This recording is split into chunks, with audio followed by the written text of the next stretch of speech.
Well, hello there, welcome to the Obithorian Alliance. In today's video, we'll be talking about streaming shows that we watched the past couple of months in 2021. If you can, leave a comment down and like and subscribe.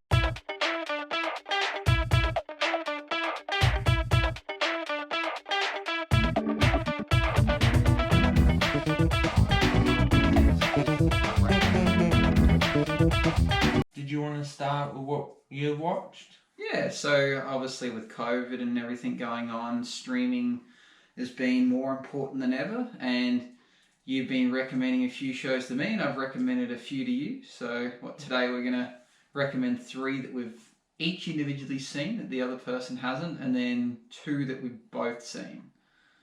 So the shows that I've been watching lately, I had to narrow it down, but they've been mainly on Disney Plus and Apple TV, which are streaming services that not everyone has. So these are shows that possibly you may not have seen yet, so that's why I'm going to recommend them. The first one on the list that I want to recommend is Big Shot, which is currently on Disney Plus. Big Shot's a show that I think Jacob would really like. It's about basketball, and Jacob's a good basketballer and a big fan of basketball. At the moment, there's 1 episode left, so I haven't seen the finale, but I've been hooked on it since it came out. So Big Shot is a show that follows... What's the concept of the show? Yeah, so what it does is it follows a famous college basketball coach who's had an outburst and an argument with the referee and threw a chair at him. And because of that, he lost his job and kind of like became a media joke, and people kind of made fun of him. And then no one wanted to take him on as a coach, so he gets his last chance to coach a girls' Division III high school basketball team. And the show's not really like any other show I've seen before, because it has minimal drama in it, or the drama it has, it kind of solves itself quite quickly.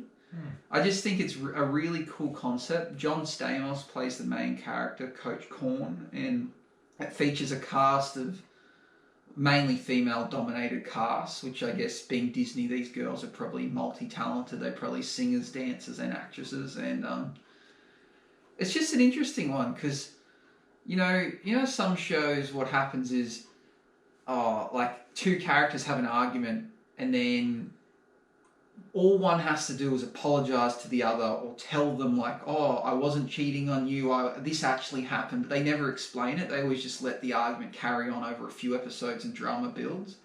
This show just doesn't do that. When something goes wrong, the characters literally explain it straight away, or they apologize, and it moves on.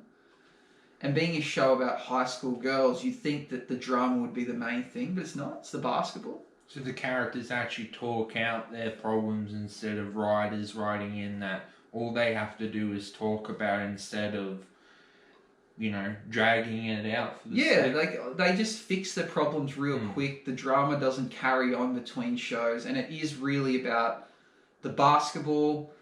Watching the show, I was trying to explain it, whether it was a show, whether it was a drama, whether it's a comedy. It's really just a show about growth. There's just a large...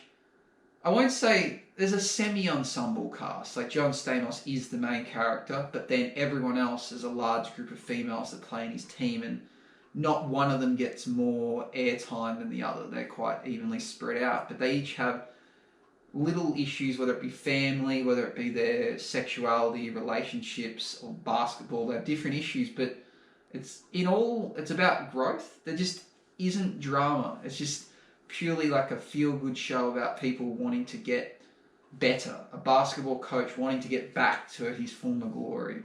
A bunch of female basketballers wanting to get better at basketball. It just doesn't have drama in the wrong ways. It's different. It's just a concept that other shows could probably borrow.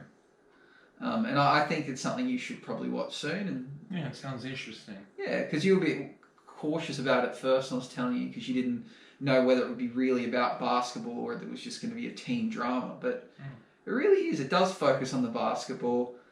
it shows a lot of basketball scenes. The girls, you can tell that their actresses are not basketball players. Their skill level doesn't quite match up. But they don't try and pretend like they're superstars. They're a Division 3 high school team. They don't try and say that these girls are superstars. So I guess it's not lying to you. So, okay, what show would you recommend that you've seen recently? On Binge, on the Australian version of HBO Max, I would recommend Barry. And the concept of Barry is that he's a hitman that's kind of, depressed, and he's kind of down in his luck, and he doesn't want to be a hitman, but he kind of has to do one more hit, one more target, and then coincidentally the hit of the target is a actor at this acting school, and he gets in, and then it's pretty interesting how all the events happen so he can join it, and then coincidentally he actually doesn't have to pull off the hit because the people that hired him and his handler, this all happens in the first episode, but they pull it off, and then he actually gets to do the acting. You've recommended this to me, and it's on my list of shows to watch. It's a really good show. I watched the trailer, and I don't think the trailer made it seem as good as you've made it, which could be a bad thing. Like sometimes shows do that; their trailers make a show seem worse than what it is, so then people don't end up watching it. But this is one of those shows where you think it's worth watching. Don't believe the trailer. I haven't seen the trailer; I just went for it. And it has quite a few good actors in it. The main actor, I believe, is Bill Hader? Yeah, Bill Hader. He's the director and creator of the show and the main star, so he's got quite a lot to... And I also seen credited was Hayden Panettiere, also a famous actress from Heroes. Yeah, she's the next lead in the acting group, and they kind of act between each other. What's pretty funny. And how many seasons of this show so far? It's been confirmed for a 3rd season, and he's currently writing a 4th season. Okay, and 2 have already been released. Yeah. Okay. Do you think from the 2nd season to the 1st season the show gets better? Or it just stays, it's good the whole way through? It's a solid show, and the thing that I highly would recommend for people to watch, the strong thing that it does very well as a comedy show, but the thing that I like about, because I like my series shows and comedies as well, but the thing that it does well is that it's a serious show because of the hitman stuff, but it's also funny because of the comedy stuff, so it does the two very well. I find it hard to imagine Bill Hader as a hitman. He just doesn't look like one to me, and just seeing him in other roles, so it'd be interesting to see him in a different perspective, because he doesn't come across as a hitman to me.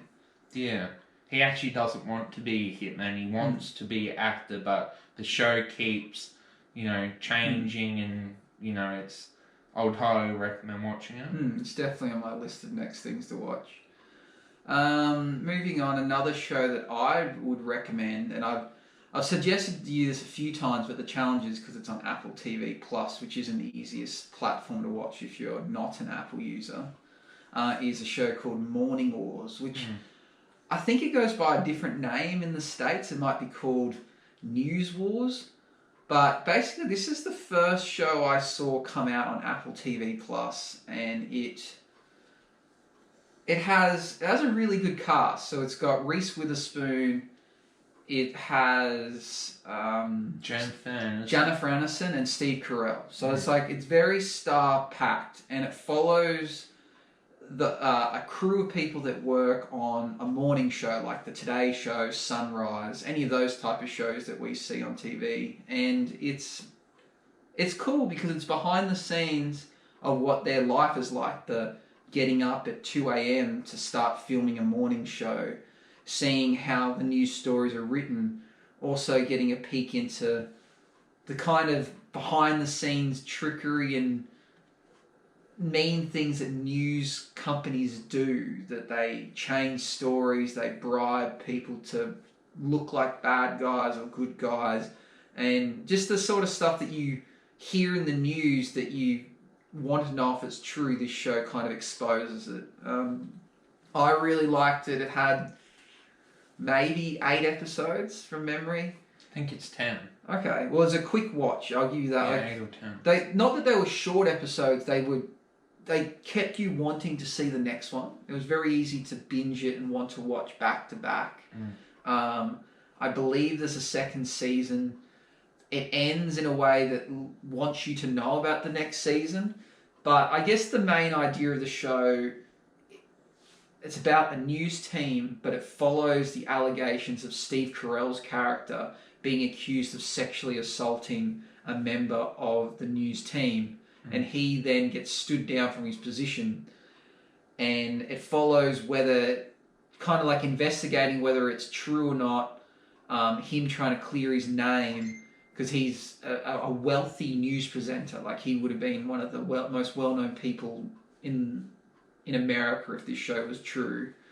And it shows the news company basically going, how do we fix this? We've had a male character sexually assault a female. You know what we're going to do? We're going to get 2 females. So then they have 2 female hosts, which isn't a common thing. And it's cool because that's their... It talks a lot about gender equality, the Me Too movement, rape culture. It's a very political show done in a good way. They have a character in there that I assume is meant to be kind of like Harvey Weinstein in real... Like what he had done in real life, this character kind of has done that in the show. And it's talks about victim blaming, and I guess it shows you 2 sides, that, you know what, there's this person accused of doing something wrong, but then, and you see it from the victim's perspective, but then you also see, well, there's this person that was the victim, and it's like, sometimes who's right and who's wrong? Like, is the guy that's being accused actually in the wrong, or is it someone trying to become famous by accusing someone of something that they didn't do? So does the story mainly focus on the rape accusing storyline, or does it focus on these 2 famous women? Mainly focus on the females. This whole the season, I'd say 80% of the time focused on the rebuilding of the brand and the news company, and then 20% was on what happened with Steve Carell's character, and that's why I think season 2 will lead on to, because where season 1 ends, you don't. It isn't ended. Like, you don't know whether he's guilty or not. So. But you have your suspicions, I would assume. Yeah. So if it wasn't to get a second season, you'd be quite disappointed, and I imagine it will be getting another one. Being an Apple TV original, Apple have quite a lot of money, so I think they would probably renew it. Yeah. So what's another show you've been watching? Just other show. It's called Timeless on Amazon Prime in Australia, and the concept of Timeless is that basically someone's designed a time machine. So this faction called the main faction wants to rewrite history and kind of write it in their own image, and then the main villain in season 1 kind of wants to rewrite everything in his own way, because he wants to bring back his family.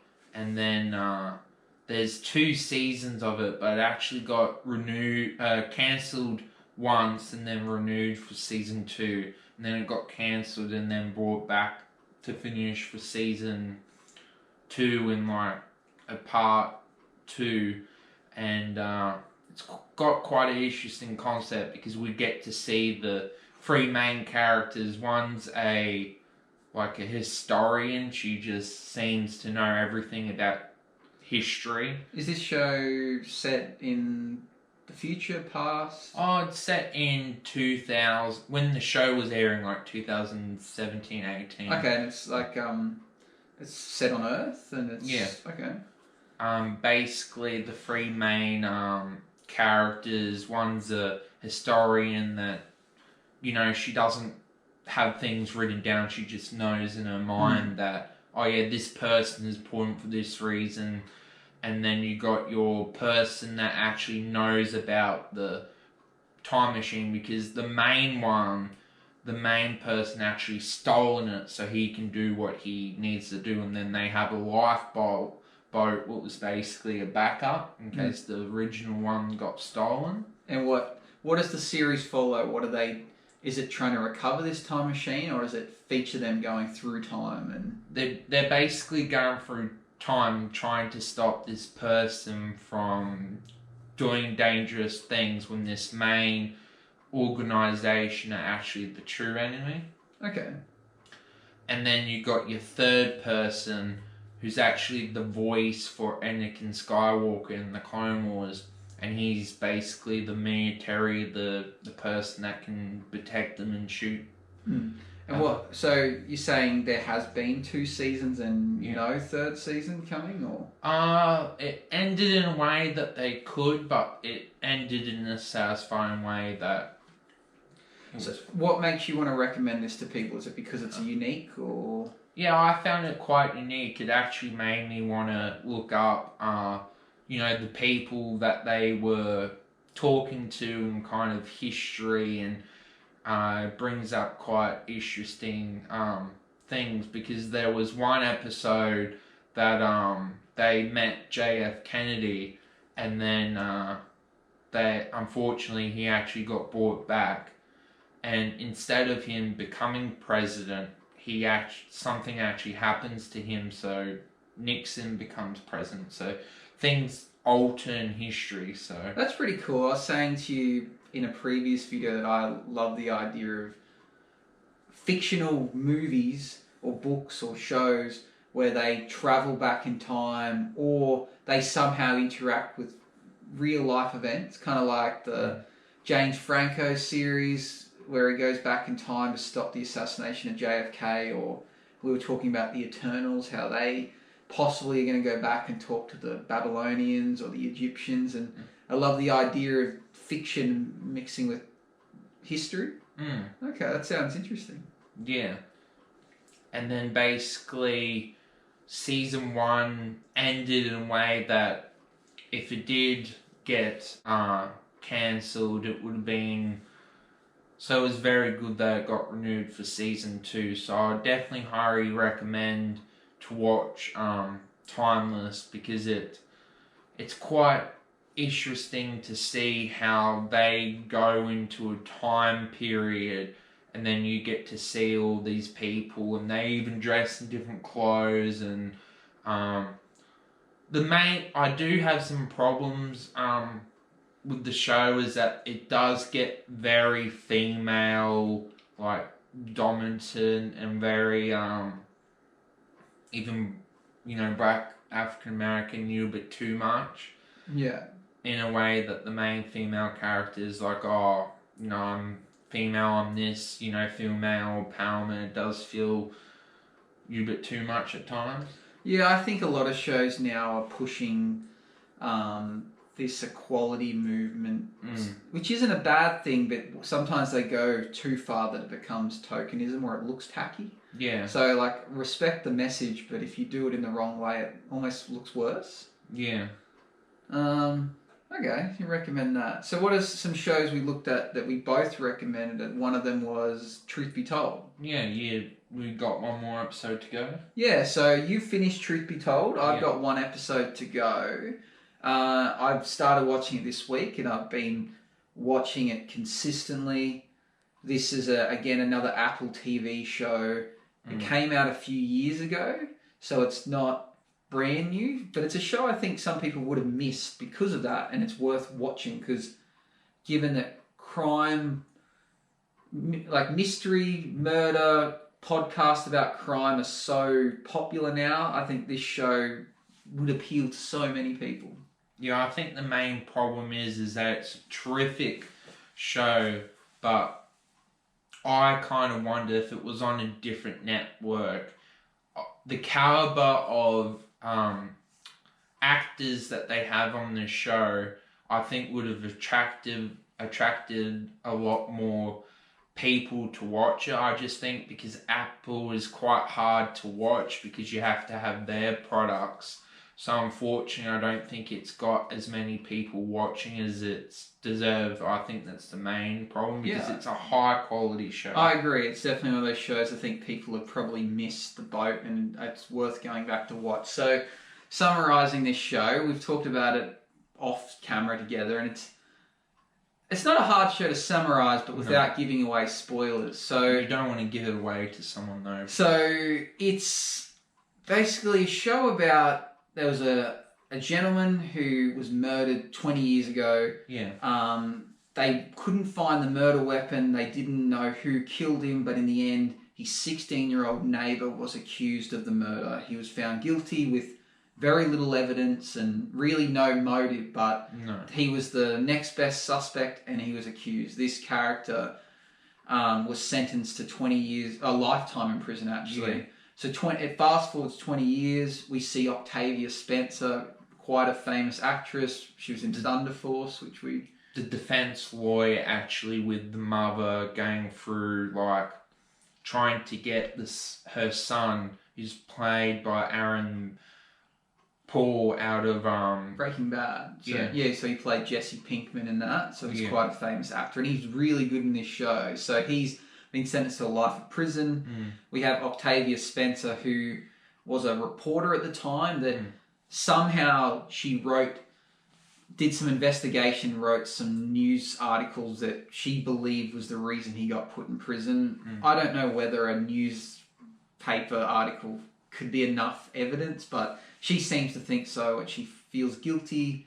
That's how she got famous. Yeah, and then she now, 20 years later, has a podcast that's a true crime podcast. Find out that she discovers some new evidence that might prove that this gentleman that she feels that she caused to go to prison, that he might be innocent. So she then reopens the investigation, releases all these podcast episodes about it, and the show follows her doing the podcast, doing some investigation, and we follow the track of, is he innocent, and if not, who could be the murderer.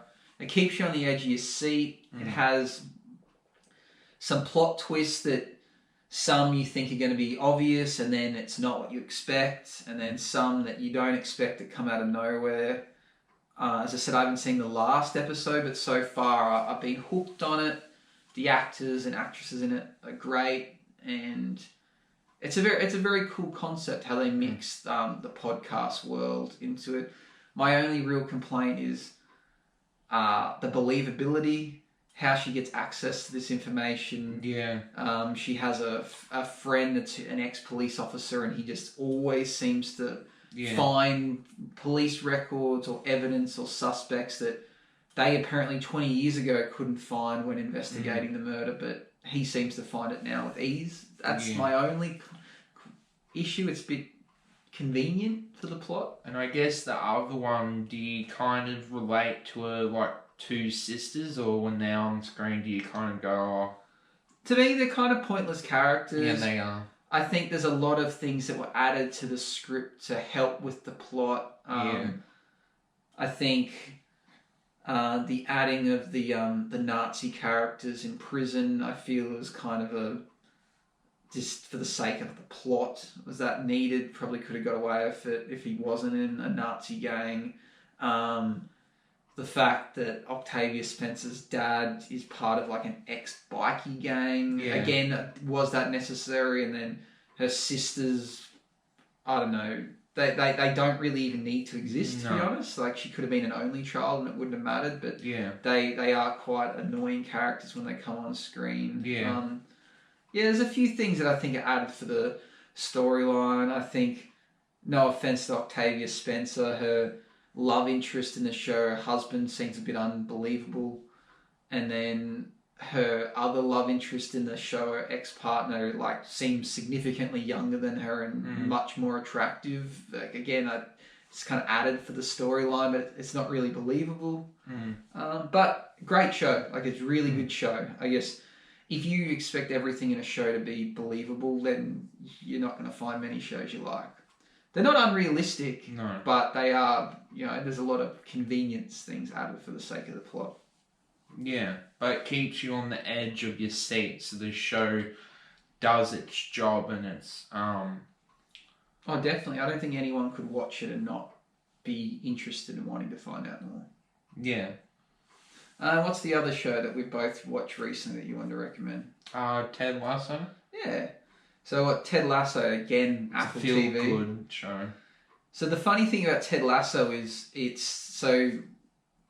Jason, can't pronounce his name, that famous, we'll put a picture up of him. He's a famous comedian. Yeah. He did some kind of skit or YouTube video where he pretended to be this Texan, I'm going to say, had like a Texan accent. Texas. Yeah, it sounds like he's from, like the accent he puts on, I think he's meant to be from Texas. As like an NFL coach that then goes and coaches a soccer team. And he made this YouTube video, and then from that, they then turned that concept into a show. So it's pretty cool to see a show come from a YouTube video. So the show is exactly that. He's a famous college NFL coach that has strange methods and everyone loves him. And then we have a English soccer team and their coach leaves, and then their manager takes over. Yeah, and she wants the team to fail because her husband is like it's her ex-husband. She hates him, and the team's like his pride and joy. So she wants the team to fail and get relegated and kicked out the comp. So as a joke, she hires this character Ted Lasso to come over be the coach, and but he's actually doing a decent job. Yeah, as you'd expect in any show. The opposite of what she wants to happen happens, and the team does well, and everyone loves him, and they have success. The show does have a good twist, which I like. You expect it to be just the typical, like a team of nobodies, of underdogs goes on to win the big game, and this show does that differently. But it's leading on to a second season, which is being filmed already, I believe, and post-production getting released soon. But it's just overall funny and fun. Yeah, it's just a cool idea. This American that knows nothing about soccer going to coach soccer, and it's just funny. It really is. It's just so feel good, and I don't think many people could dislike it. I mean, yeah. What were your thoughts on it? Yeah, it always he found a way to make the other characters and people, athletes and everyone feel good, and it kind of made you feel good as well. I think one of the things I liked about it was he changed the culture of the team to make them about a family and made them friends, and there was one player in there that thought he was better than everyone else, and he basically said that's not how we do it here, and told him to get lost. It's just funny. I thought, as I said, I don't think there's anyone out there that would dislike this show unless you really hated sports. I think it's easy watch, and I'm looking forward to season 2. Indeed. Yeah. Wrap up the video. Well, thanks for watching. Hope you enjoyed our recommendations and that we've been watching. Leave a comment down, and like and subscribe. Let the force be with you. Bye bye. Indeed.